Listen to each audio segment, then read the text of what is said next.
Indian National Lokdal party साहू देवीलाल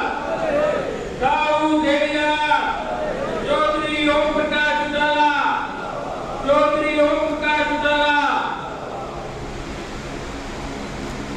बहुत बहुत धन्यवाद। अब मैं भाई साहब से बोलने से पहले दो पंक्तियां जरूर पढ़ूंगा। झूठ की आंधी सच्चाई का दीप बुझा नहीं सकती, कोशिश कर ले आग चाहे कितनी पानी को जला नहीं सकती।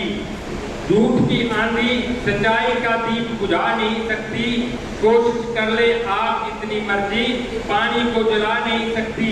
जिसके साथ खड़ी है जनता जनार्दन की ताकत, उसे मोदी सोनिया समेत दुनिया की कोई ताकत हरा नहीं सकती। इन्हीं शब्दों के साथ आमंत्रित करना चाहता हूँ चौधरी देवीलाल की नीतियों को आगे बढ़ाने वाले और चौधरी ओम प्रकाश चौटाला के विचारों को आगे रखने वाले खेल रत्न हरियाणा की बुलंद आवाज किसान केसरी भाई अभय सिंह चौटाला आए और इनेलो परिवार को संबोधित करने का काम करें।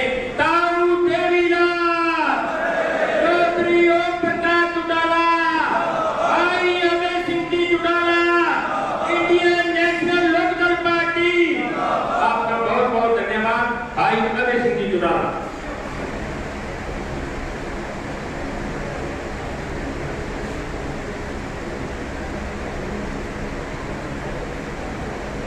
आदर और सम्मान के योग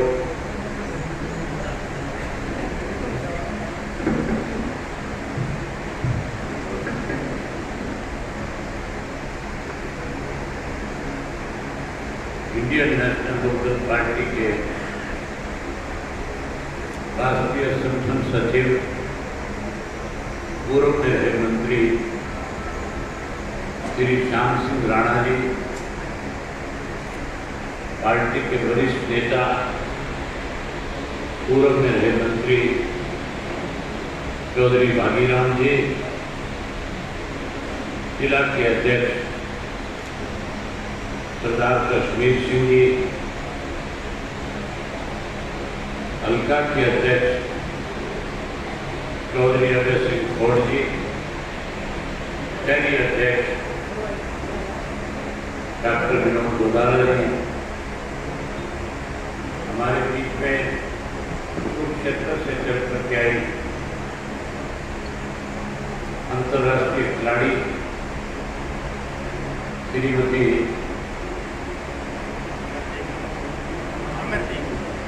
अमरजीत कौर जी, मंच पे मेरे साथ बैठे हुए युवा के जिला के अध्यक्ष भाई धर्मवीर नैन जी, दीपक अरोड़ा जी, अन्य पार्टी के सभी वरिष्ठ साथीगण,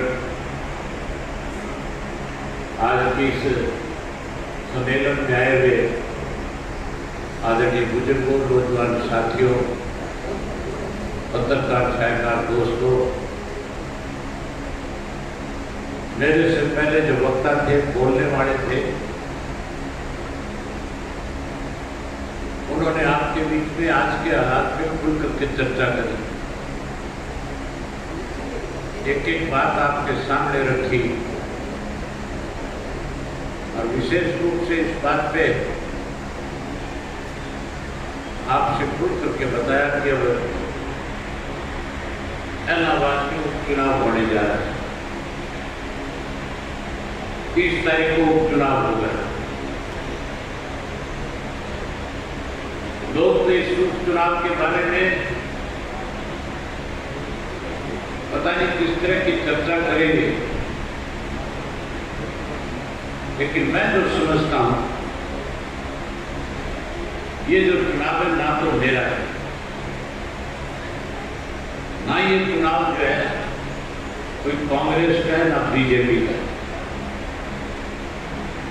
ये चुनाव तो सीधे तौर पे किसान बेनाम पूंजीपति का चुनाव है। एक तरफ देश का अन्नदाता बैठा है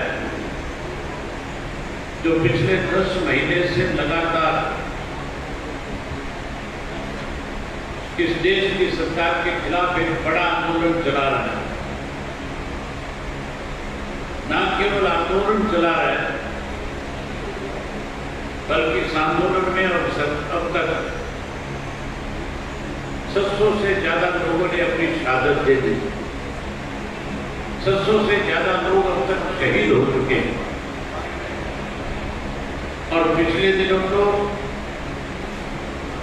किस तरह से आंदोलन को कुचलने के लिए, किस तरह से आंदोलन को दबाने के लिए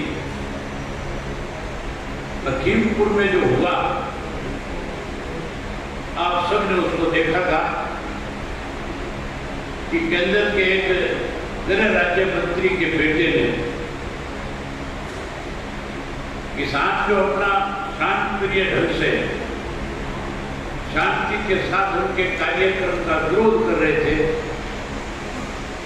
वो अपना कार्यक्रम समाप्त करके वापस चले गए थे। जहां मंत्री अपना कार्यक्रम खत्म करके वापस चला गया, वहीं किसान अपने घरों को वापस जा रहे थे। किसान कोई किसी तरह का उपद्रव नहीं कर रहे थे, किसान किसी को उकसा नहीं रहे थे। उन निहत्थे किसानों के ऊपर से उस मंत्री के बेटे ने जिस तरह से गाड़ियां चढ़ा करके 5 किसानों को कुचलने का काम किया, मारने का काम किया, दर्दनाक घटना जिस किसी ने भी सोशल मीडिया पे देखी होगी, उस व्यक्ति के ऊपर रोके खड़े हो गए। किस तरह से सत्ता में बैठे लोग सत्ता के नशे में दूर होकर के शांति के साथ आंदोलन चलाने, लोगों को दबाने और कुचलने का काम कर रहे। इसी तरह से आज अहमदाबाद में भी जब किसान भाजपा के नेताओं का विरोध करते हैं तो फिर उनके खिलाफ मुकदमे दर्ज करके उनको डराने और धमकाने की कोशिश की जाती है। साथियों, इस चुनाव में बहुत अलग अलग चेहरे आपको देखने को मिलेंगे, अलग अलग बातें सुनने को मिलेंगी। पिछले 3-4 दिन से लगातार कांग्रेस पार्टी एक प्रचार में लगी हुई है। कांग्रेस के नेता बारी बारी एक ही बात कहते हैं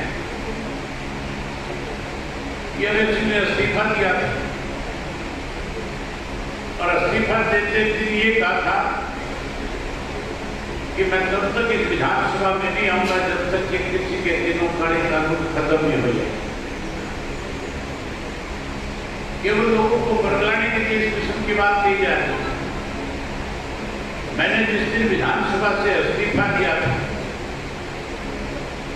मैंने अपने विधानसभा क्षेत्र के एक गांव में जाकर के जहां पार्टी के साथियों से विचार विमर्श किया था, नहीं गांव के आम व्यक्ति से मिलकर के पूछा था कि आज के जो हालात हैं, आज जिस ढंग से कृषि के 3 काले कानून बना करके किसान को कमजोर करने की कोशिश की जा रही है,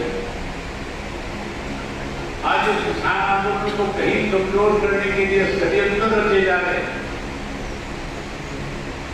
क्या इस आंदोलन को मजबूत करने के लिए मुझे कोई इस तरह का फैसला लेना चाहिए जिससे आंदोलन को ताकत मिले? मुझे हल्के के एक साथी ने, चाहे वो पार्टी का था, चाहे वो खेती के व्यवसाय के साथ जुड़ा हुआ व्यक्ति था, उन सब ने मुझसे कहा था कि आपको ऐसी विधानसभा से इस्तीफा देकर के किसान के साथ जाकर के खड़ा हो जाना चाहिए। और मैंने 27 जनवरी को अपना इस्तीफा देकर के उस आंदोलन को मजबूत करने का काम किया। जब मैंने इस्तीफा दिया था तो प्रेस के लोग मुझसे मिलने आए और मुझसे पूछने लगे कि अभय सिंह जी, आने वाले समय में जब विधानसभा का उपचुनाव होगा तब आपका और आपकी पार्टी का क्या फैसला होगा? मैंने कहा आज भी ये जो फैसला था, जहां पार्टी के एक साथी की इच्छा थी कि आंदोलन मजबूत हो, वही आम व्यक्ति ने मुझे ये कहा था कि किसान आंदोलन को मजबूत करने के लिए आपको इस्तीफा देना चाहिए। मैंने कहा जो जिन साथियों ने मुझे इस्तीफा देने के लिए कहा, अगर वो चुनाव कोई तारीख तय हो जाएगी तो मैं फिर उनके बीच में जाऊंगा, उनसे जाकर के पूछूंगा कि आप एक बार फिर फैसला करो कि हमें क्या करना चाहिए। मैंने कहा जो फैसला इलाहाबाद की जनता करेगी, हम उस फैसले को आगे बढ़ाने का काम करेंगे। और साथियों, 3 तारीख को इलाहाबाद विधानसभा क्षेत्र की खेती से जुड़े हुए लोगों ने नाथुराम चौक में महापंचायत करी थी। उस महापंचायत में 10,000 से ज्यादा लोग शामिल हुए और उन सब साथियों ने आपस में विचार विमर्श करके इस बात का फैसला किया कि मुझे एक बार फिर किसान के आंदोलन को मजबूती मिले, इसके लिए इलाहाबाद विधानसभा क्षेत्र से चुनाव लड़ना चाहिए। आज जो मैंने नॉमिनेशन फाइल किया है, मैंने उन लोगों की भावनाओं को, उन लोगों का जो फैसला था उसको स्वीकार करके आज इस विधानसभा से चुनाव लड़ने का फैसला किया। मैं कांग्रेस के लोगों से एक बात पूछना चाहता हूं कि कांग्रेस के लोग बारी बारी मुझे कहते हैं कि आपको चुनाव नहीं लड़ना चाहिए। कांग्रेस को चुनाव लड़ रही है, कांग्रेस इसलिए यहां से नॉमिनेशन फाइल कर रही है। अगर कांग्रेस के लोग किसान के हितैषी होते, अगर कांग्रेस के लोग चाहते कि 3 काले कानून खत्म हो, तो फिर कांग्रेस पार्टी के लोग सन 2012 और 13 जब सत्ता में थे तो उस वक्त उनको एमएसपी का कानून बना देना चाहिए। उन्होंने एमएसपी का कानून बनाने की बजाय 2012 और 13 के अंदर एक ड्राफ्ट तैयार किया। आज जो ये कृषि के 3 काले कानून हमारे ऊपर लागू है, इसका ड्राफ्ट अगर किसी ने तैयार किया था तो उस पार्टी का नाम कांग्रेस पार्टी है। इस कांग्रेस वालों ने ड्राफ्ट तैयार किया और 2013 के अंदर लोकसभा का जब सेशन आया था, उस सेशन के दौरान एक बिल लोकसभा में पेश किया गया कि इसको कानून का रूप दिया जाए। उस वक्त में भारतीय जनता पार्टी अपोजिशन में थी, सुषमा स्वराज जी अपोजिशन की लीडर हुआ करती थी, जो आज हमारे बीच में नहीं है। उन्होंने इन तीनों काले कानून जो उस वक्त कांग्रेस बनाना चाहती थी, इसका डट करके विरोध किया था। भूपेंद्र सिंह हुड्डा का बेटा उस वक्त में केएफसी जो एक बड़ी कंपनी है, जिस कंपनी ने अपनी फैक्ट्री गुजरात में लगानी चाहिए थी, गुजरात की उस वक्त की सरकार ने उसको लाइसेंस देने की बजाय ये कह करके मना कर दिया था कि अगर इस तरह की बड़ी बड़ी कंपनियां हमारे देश में स्थापित होगी तो फिर आने वाले समय में किसान और मजदूर जो है बर्बाद हो जाएगा। उस वक्त वो भाजपा विरोध करती थी। उस वक्त वो देश का प्रधानमंत्री, गुजरात का मुख्यमंत्री था, वो लाइसेंस नहीं दे रहा था। लेकिन आज कैसे पूंजीपतियों को और ज्यादा मालदार किया जाए, कैसे उनको और ज्यादा बड़ा बनाया जाए, इसके लिए साथियों 2012-13 में जिस कांग्रेस पार्टी ने इसको कानून बनाने का प्रयास किया था, मेरे से पहले आपके सामने राणा साहब ने बताया था कि इसलिए वो बिल मिल गया था, इसलिए वो बिल पास नहीं करा सके, इनके पास कांग्रेस वालों के पास बहुमत नहीं था। जो सहयोगी पार्टियां थी, उन्होंने स्पष्ट कह दिया था कि इस तरह का कोई कानून आप बढ़ाओगे तो फिर हम आपके पक्ष में वोट डालने की बजाय इस बिल को गिराने का काम करेंगे, हम इसका विरोध करेंगे।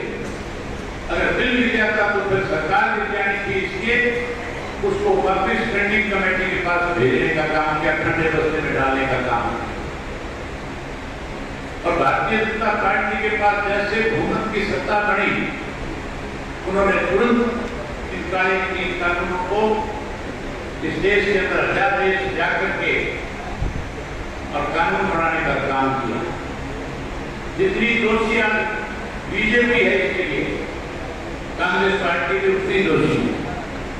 जो कांग्रेस के लोग मुझे कहते हैं चुनाव में लड़ रहे हो, उनसे एक चीज पूछना चाहता हूं, आपके बीच में आए तो आपसे पूछना, अगर भूपेंद्र सिंह उठाए तो उससे पूछना, सहला जी आए तो उससे पूछना, या आप ये बताओ कि कानूनों का ड्राफ्ट किसने तैयार किया था।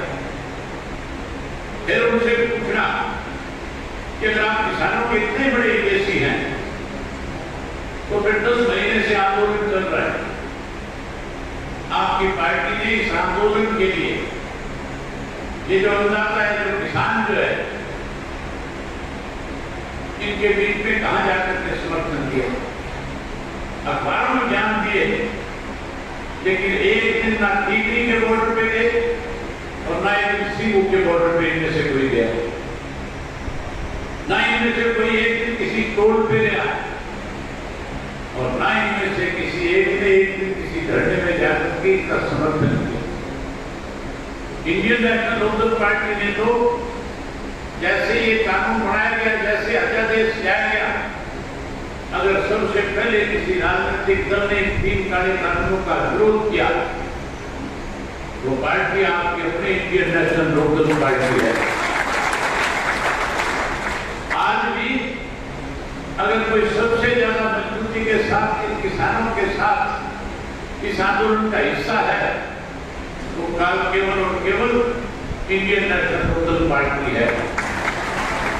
साथियों, इस चुनाव के अंदर इस बात का फैसला करना आप लोगों ने कि क्या पूंजीपति जो है वो ताकतवर हो या फिर किसान की ताकत बढ़े।